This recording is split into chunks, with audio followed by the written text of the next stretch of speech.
hiji waliullah di penjara. Datang ka di penjara, di jero nyana dikerumuni ku ahli penjara. Datang menyapa, "Mama, kok bisa asup ke penjara? Mama maling." Wis henteu, Mama. Mungkin Mama boga kalakuan anu teu endah meureun sampai datang ke penjara. Henteu, Mama. Kayak bisa ka dieu zolimna penguasa. Mama dakwah tersenengen penguasa di dakwahan, asa kasinggungnya na, maka Mama dijeburkeun ke jero penjara. Kumaha tuh yang geus kieu Mama teu kumaha aja Mama masanajan di jero penjara merdeka. Merdeka di mana horeng? Cak nu sejen urang ka dieu hese ka dieu teh hese.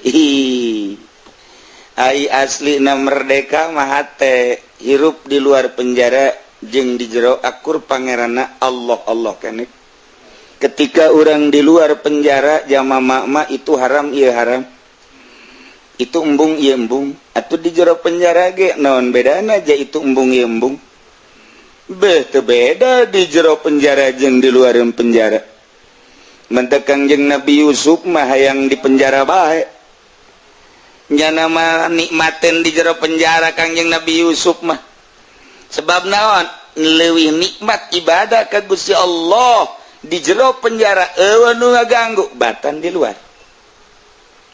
Wali mah pandanganna kos kitu. Ohara jasa. Nu mentak eta wali dikiriman ku guruna sajadah. Cak guruna lamun maneh hayang kaluar ti penjara, yeuh kuncina diberep sajadah. Diamparkeun ku nyana di jero penjara. Cak anu sakelilingna, maknya sajadah bisa mukakeun kunci gitu. Kunci penjara mah besi lain sajadah. Cak wali teh hebatan keneh sajadah batan kunci gerage. Tok lamun maneh yang kalaluar kula rek ibadah ka Gusti Allah, aju maneh kalaluar ku kula dipangmukakeun. Bener Mama? Hei, itu tenang wae sih. Bontot bae bisa salam ka laut. Atuh komo ieu sajadah. Hei, komo kumisa bibrozak. Si Jampang mah teu eleh punyana.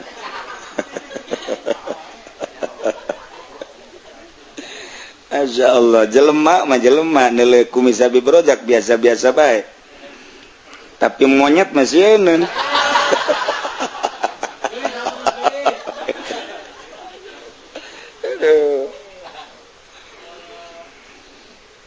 Nyana ngamparkeun sajadah di jero penjara. Cak Mama kula dek ibadah ka Gusti Allah. Langit nu mesen bisa dijieun ku Allah. Bumi nu mesen karep Allah bisa dijieun ku Allah. Eusina nu mesen karep Allah bisa dijieun ku Allah. Nu ngahirupkeun Allah, nu ngamaotkeun Allah. Anu nyugihkeun Allah, anu nyangsarakeun Allah, nu nyehatkeun Allah, nu ngagringkeun Allah. Hakikatna nu ngasupkeun ka penjara lain penguasa Allah. Ketika Allah dek keluarkeun gampang. Mama ulah sok loba omong lah, sakjana coba buka. Ayo salat, sholli, Allahu akbar. Aya nu ngomong Mama, eta salat usolina nan usoli libukail kunci, Allahu akbar. Sia sok nyaho bae. Segala salat-salat bae usolina ditanya ku sia. Dunia supaya datang aya salatna. Tak eta bae cenah kiai itu sia mah kitu bae pan. Salat Allahu akbar, beres salat maca nyana wiridan. Ya hayyu ya qayyum ya badi'as samawati wal ardi ya dzal jalali wal ikram. Mal diteruskeun ku aing bacana. dipraktekin paranti muka kunci aju sia maling ditanya ilmu nang tiki uci cenah pan aing jadi agen berarti wah teman kitu-kitu bawa rahasia tuh wah saya ayo koyong nama kajian teman beres sholat doa langsung tadi bener baik tengah peting kira-kira jam hiji jana sholat na eta pintu penjara kala luar pret digerokan gue nyana keluar ayo gerak masih keluar lupat ayo mama mau mual kan mama maksudnya mama mual kalau mual mukakeun lawang doang jang maneh ji ndek ke mama nu keluar jangan mukakeun age mama henteu maneh bae mama mah ngan sakadar jang batur doang mama mah geus teu kudu mama mah geus bener mama bener tuh usah salaman entah kudu salaman geus ulang kabura penjaga sih ya ke kalau luar kabeh plok beres ngunci deui plok orang di dulu ku penjaga isuk-isuk dek dirangsum iya kamarana kosong tinggal ayah mama bae keur salat duha Allahu Akbar teu bisa ditanya Ustaz duha maca Quran terus baca Quran zikir ke salat zuhur Allahu Akbar terus maca zuhur langsung maca Quran deui zikir deui Allahu Akbar cak penjaga aing irhananya nanya ya bisa aja jana akhirnya minta nyana ngadeketan mak punten kula ieu minta kesempatan dek ngobrol wae ka dia ya naon ieu mendek nanya bae nu aya di dieu sababaraha kamar kosong ieu kamarana balik cek cenah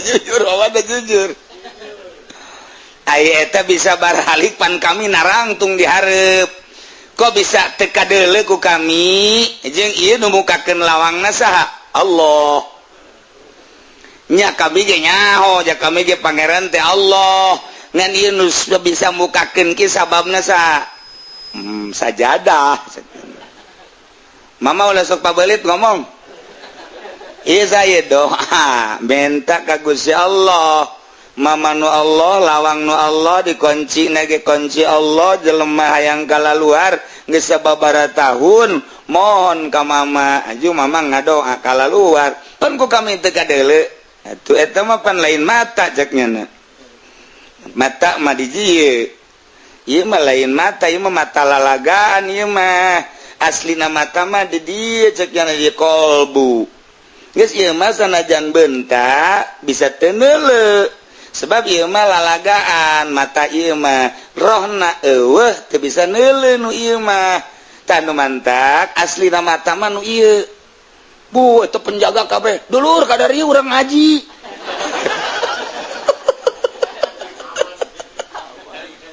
wali mah di mamana ge ditaluturkeun ngaji bae coba mama bejakeun coba deui wow kabeh kru penjara hadir kabeh pimpinan penjara ke hadir coba mama jelaskan cak mama nu mantak ieu kaluarga sababaraha taun nyana dirindukeun ku dulur ku anak ku tatangga jeung can puguh boga kasalahan nu asli lantaran model kula bae asup ka penjara teu boga salah ku zalimna penguasa maka kula ge ngerkesela ka Gusti Allah wajar henteu mun dikaluarkeun ternyata cek Gusti Allah wajar sebab teu saimbang jeung kasalahan anak maka mama ngadoa ka Gusti Allah nah kala luar setelah keluar ngonci deui nu dipertanyakeun kami jadi penjaga di dieu berang peuting kok bisa teu kadeuleu cek mama mata nu ieu mah bisa neuleu bisa henteu lantaran ieu mah mata lalagaan mata nu asli mah nu aya di jero kolbu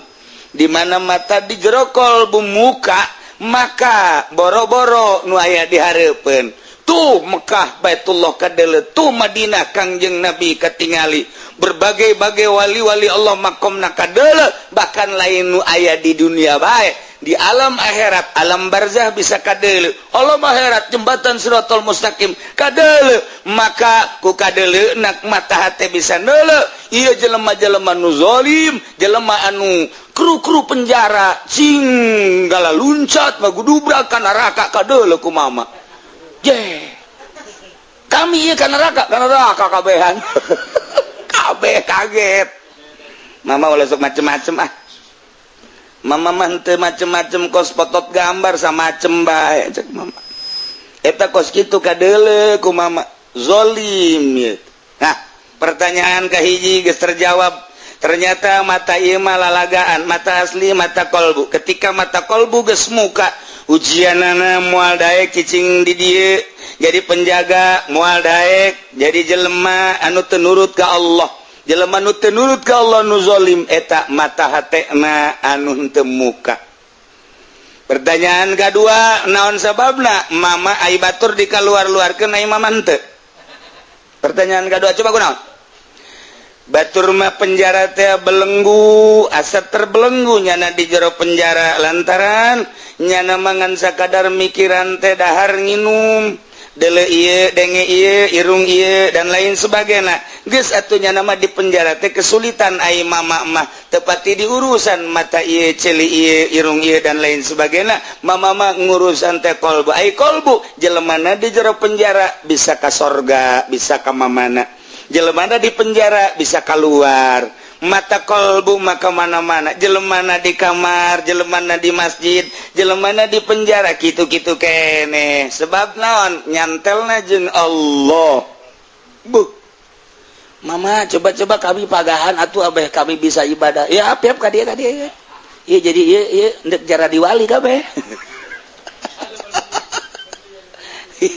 Kabeh belajar ka mama. Mama mah teh yang keluar di penjara. Kumaraneh dek dikaluarkeun kami mama moal dek di penjara bae. Kok bisa kos kitu? Lantaran deket jeung Allah, ai Allah mah teu kakurung ku waktu, teu kakurung ku zaman, teu kakurung ku tempat. Ja urang nu kakurung ku zaman jeung kakurung ku tempat mah urang mah. Sebab urang mah kasorot ku panon poe, ai Allah mah nu nyieun panon poe. Geus Allah mah teu kakurung ku zaman, teu kakurung ku tempat. Allah mah mun urang ngadeukeutan ka Gusti Allah bakal boga perasaan bahwa urang teh teu kakurung ku tempat, teu kakurung ku zaman, ku waktu. Atuh sarua bae di luar penjara jeung di jero penjara ibadah we ka Gusti Allah. Akur bae beurang jeung peuting lantaran teu karasa beurang, teu karasa peuting. Eta kabeh penjaga-penjaga penjara ngararaji sakali, dua kali, tilu kali. Dasar hikmah ti Gusti Allah asup ka jero hatena eta kru penjara jara diwali kabeh. Akhirna cak nyana urang baralik bae yuk. Baralik penjara kosong. Raja bingung raja. Wah iya kamarana balik cak nyana. Ya ku aing ditingkatkeun deui gaji, embung aing mah hayang gaji ti Allah bae. Pan ieu sia jadi kararieu? Iya tah gara-gara mama ngadidik kami. Kadi dia jadi senyada penjara geus dibuka-bukakeun kita penjara. Mama mah di jero penjara bae. Batur geus baralik kabeh penjara yeuh kosong. Penjara geus karosong dibuka-bukakeun nyana kabeh pagaweana tinggal raja bae. Ieu saanu ngurusan atuh mama. Ieu mah geus anu ngurusan ku mama kajeun mama mendek jeung Allah bae. Cak mama teh cak maraja teh ai geus atuh ai mung keluar mah mama bae nu kula bae anu mawakeun sangu segala cai. Tungtung nama raja isuk-isuk mang mawakeun sangu. Sore mang mawakeun sangu sagala geus saminggu cak mama sial aing capek. Aing raja tah lain sieun. Si raja bingung. Kita keluar embung. Rajanya bodoh.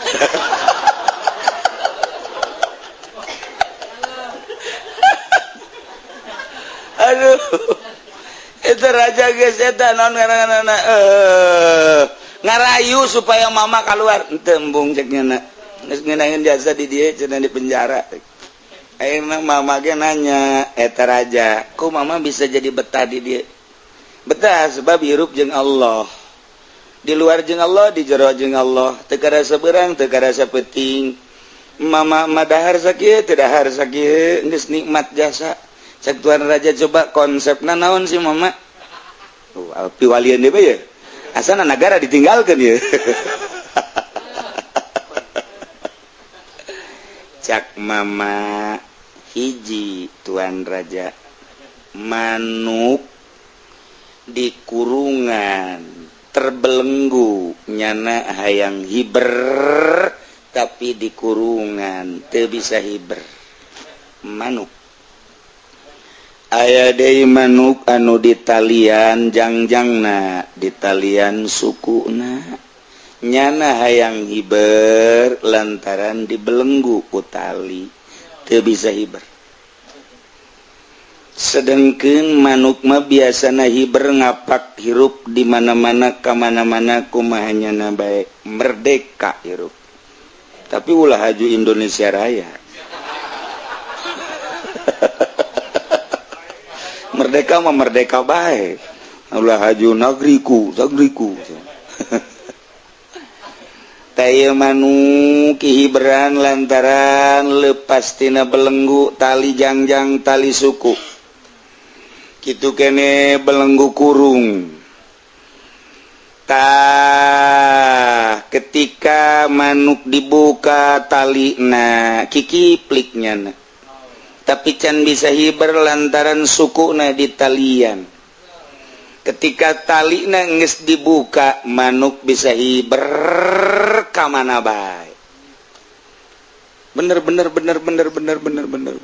tapi aya nu bloon manuk gecek Tuan ngecek mama mana tah manuk nu bloon nu mana manuk nu bloon teh manuk anu geus dibukaan talina manuk anu geus dibukaan tali jangjangna manuk geus dibukaan tali sukuna manuk geus dikaluarkeun tina kurungna maksudna tinggal hiber ka mana sakahayangnya na bae tapi manuk teu daek hiber eta manuk bloon bin tolol bin goblok eta kos kitu kemerdekaan aya di manuk lantaran geus seueuh belenggu sebab nyaritakeun nanaon ge geus aya di nyana nyaritakeun ilmu aya di manuk nyaritakeun gagah aya di manuk jaritakeun merdeka aya di manuk kunaon manuk teu daek hiber malah kukulintingan kikipli kan eta manuk tolol bin goblok kenyahoeun nyana menikmati suasana alam mana gunung mana danau mana leuweung mana gurun manuk anu hebat mah atuh hiberan ka mana bae tah lamun aya manuk geus leupas ti belenggu haju teh hiber eta manuk tolol manuk goblok cek Tuan Raja teh mah jaka aing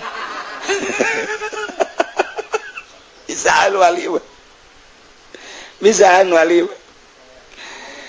aduh Tuan Raja ngomong ke mama eta maksudna manuk ka abdi teh manuk ieu mah sok aju kasinggung kitu jasan teh mah ka abdi manuk ieu mah manuk tolol oh asa dedek bae kana hate teh mah jaka kula manuk asana asal ditolol-tolol bae ka hate kula manuk ieu mah manuk goblok cak Tuan Raja aing masih beuki goblok bae cek nya ja aing nu sabenerna mah hirup anu kudu hiberan macak Tuan Raja kunaon atuh aing teh manikos terbelenggu aing kudu mah jasa segala rupa teh aya di aing ilmu aya di aing gagah aya di aing wawasan aya di aing segala aya di aing kunaon atuh aing teu bisa hiber ieu mah percis kos manuk goblok atuh aing mah meureunana eta si mama meureun ngagoblok-goblok ge ka aing udah sok aju kasinggung jak mama teh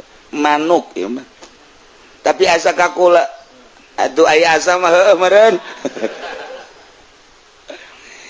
tah eta teh ditaliti ku Tuan Raja beuh orenganan paingan pagawe penjara kalaluar orangnya nama hihiberan engke meureunana aing di akhirat ca Tuan Raja teh ai pagawe-pagawe penjara aing mah di akhirat ka sorga aing mah terbelenggu rugi amat maka kuari mah ieu kerajaan deuk dibikeun ka mama wah ieu dibalik ieu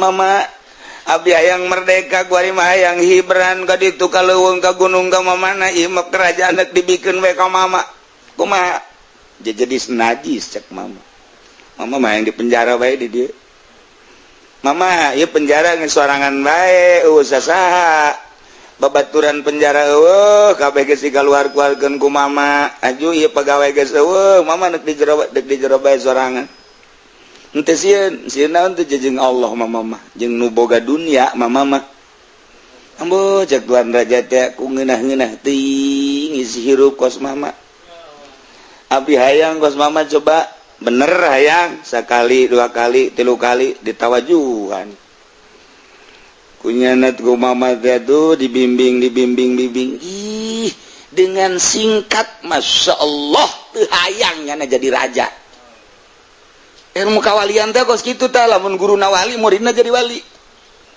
ya Allah ya Rabbi nu mantap urang mah teu jadi wali atuh guruna ge wali ini hese dah ternyata horeganan ieu manuk urang teh disapertikeun kana manuk teh lamun ditalian jangjangna ditalian sukuna aju komo nu diasupkeun ka kurung teu bisa hiber ka mamana teu merdeka ketika manuk dilepaskeun tina belenggu dilepaskeun belenggu jangjang belenggu suku haju dikaluarkeun tina kurungna tinggal hihiberan ka mana eta kayang manuk akur ngeunaheun nyana acenah teu ka pegunungan apa ka sawahan ka huma acenah teu ka danau ada ka lembah teu ka mana bae pek merdeka ngaranna hirup kumaha nyana bae nu pang tolol-tololna mah di belenggu henteu di kurungan henteu tapi teu da kiber ieu nu bloon urang ku ari mah hirup teh pamajikan teu boga pusahan teu boga nanaon teu boga urang teu terbelenggu ku nanaon hirup teh sorangan bae ku ari mah eta teh lamun teu hiber rugi lantaran nyana belengguna geus eueuh tapi teu daek hiber endahan kikiplik nyana di luhur kurung tolol teu coba cak anu boga manuk ge manuk atuh sia hiber manuk ku aing sia geus dilepas-lepaskeun teh tali jangjang sia suku sia tak ku ari sia geus dikaluarkeun tina kurung hiber atuh endahan di luhur kurung kiplik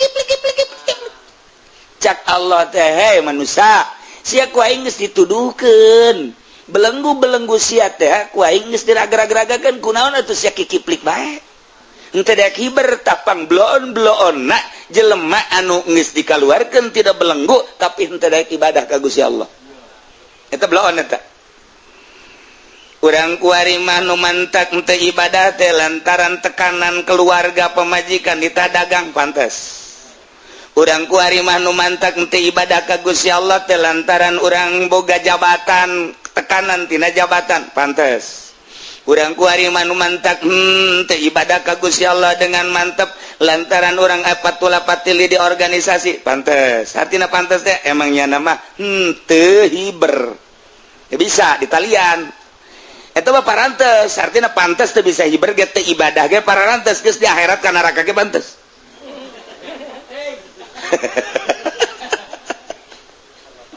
tapi ieu mah panti partai henteu organisasi henteu tani henteu gawe di pabrik henteu kemudian ngojek henteu segala rupa henteu malah cak pamajikan ge ka tuh hirup kumaha kakak bae teh mah ieu mah kula malah tuh jang geus sakikieun aja urang keur ngora mah geus kolot apira urang mah tuh hirup ge ngadu tonggong doang sare geus eueuh kasenangan geus suatu kakak geus batu di masjid ke di mushola ngaji ka kaditu geus aya tasen di pamajikan berarti kan geus terbelenggu henteu terbelenggu jajang dahar aya ka ieu atuh urut-urut baheula teh kontrakan Jaya keneh dina teh anu kontrakan Jaya ieu lah tuh dijualan ku urang ge segala perhiasan-perhiasan jang dahar mah aya ku ari mah geus kolot kakak kaji atuh geus bae ku ari mah jabung atuh tuh ka ditu ka pangajian ngaji geus sanajan ka haji deuk di masjid bae ge kula mah geus ridho geus ka ditu kula mah seneng resep cak pamajikanna ja anak geus mandiri ku ari mah incu geus bare anu ngarurusan urang tinggal duaan bae geus atuh ka ditu jabung eta ngaranna geus eueuh belenggu hajunya anana teu daek ibadah pangblon-blonna endahan jana kikiplik di luhur eta kurung kiplik cak bobogana goblok teh sih kita kan gerak Allah tah, gerak Allah tah. Geus kakolot dakeun rineh eta teh geus eueuh belenggu. Nu sabenerna mah tinggal ngadeukeutan pangajian. Haju ngamantapkeun mokuskeun diri ibadah ka Gusti Allah. Henteu kudu hese capek eta pangbloon-bloonana, pangbloonna jelema nu geus teh hese capek belenggu arareueuh tapi teu daek ibadah keneh bae. Siksana leuwih gede ke di akhirat. Bakalna gede jasa tah di akhirat eta kos kitu panggede-gedena siksanya. Cak Allah teh sia teu daek ibadah bae ka aing. Sedengkeun ku aing geus dimerdekakeun sia. Taruhlah masa muda nama sia gawe, taruhlah masa muda na sia dagang, taruhlah masa muda sia naon gitu ngaranna bersikeras usaha. Tapi pan ku aing dibere umur panjang sia. Aduh ku aing belenggu-belenggu, jang dahar ambalaya, pake ambalaya, geus eueuh belenggu, bahkan pamajikan ge ngucap ka maneh bahwa atuh haji ka ditu bae atuh jabung ka pengajian, ka mushola, ka masjid, tapi sia masih kada teu ibadah keneh bae. Maka ku aing sia ieu bakal disiksana 7 lipeteun anu biasa. Masya Allah karim ngeri sebab geus merdeka-merdekakeun. Ai wali mah pan ngahaja ngamerdekakeun dirinya nama. Ku ari teh naon ieu nu jadi belenggu. Oh nu jadi belenggu teh ku ari mah ieu anak berusaha nyana ngalepaskeun belenggu tina anak. Geus dirialdohan ku nyana. Pamajikan lain kudu ditinggalkeun dicerai, tapi carana setik-setik supaya pamajikan teh pamajikan urang mah urang paling ge kabutuhan doang koclek-koclek beres.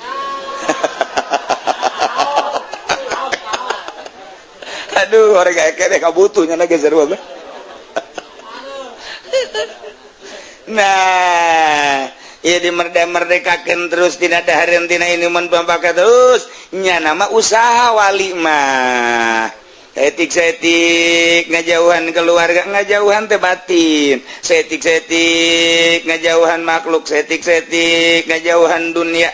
Capek tangtuna, tapi Allah mere lantarannya na usaha menjada wajada.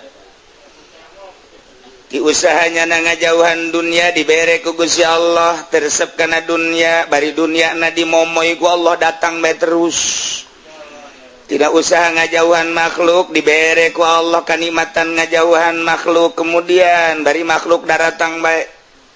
Kitu kene nafsu jeung setan capek pasti kajen ku kumaha ge. Nu mantak per detik per menitna nya nama terus bae ka Allah terus dikelilingi kunukunyana dipake ka embung lantaran kuat ai ku Allah dibere kuat mah kuat bae muncullah jadi waliun min auliyaillah moal pati-pati diangkat jadi wali lamun nyana teu merdeka.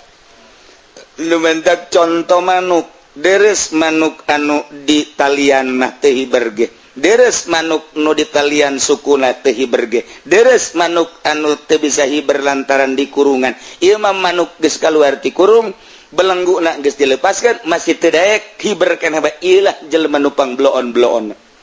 Akhirna raja dirinya asup nasehatna terus beki dia beki ibadah beki mantap, beki dia beki ibadah beki mantap, kerajaan diserahkeun ka nu sejen nyana beki mantep jadi raja. Kamari mah raja teh secara zahir, kuari mah raja na jadi raja batin. Nyana ngabandingkeun tatuan raja, ternyata horenganan aslina raja mah horeng jadi kakasih Allah. Tuh ceknya nikmat orenganan hirup di mana bae ja Allah mah aya. Kumaha bae ge ja Allah nu ngurus, kumaha bae ge ja Allah nu mere, kumaha Allah bae Allah ja anu melindungi. Geus atuh sagala-gala rupa ge ka Allah horeng ieu jadi raja mah geus jadi camat, jadi bupati raja lalagaan, jadi gubernur, jadi presiden raja lalagaan, aslina jadi raja mah kos eta tadi mama kiai di luar penjara jeung di jero penjara bakal akur bae sebab hiji ngan ka Allah subhanahu wa ta'ala.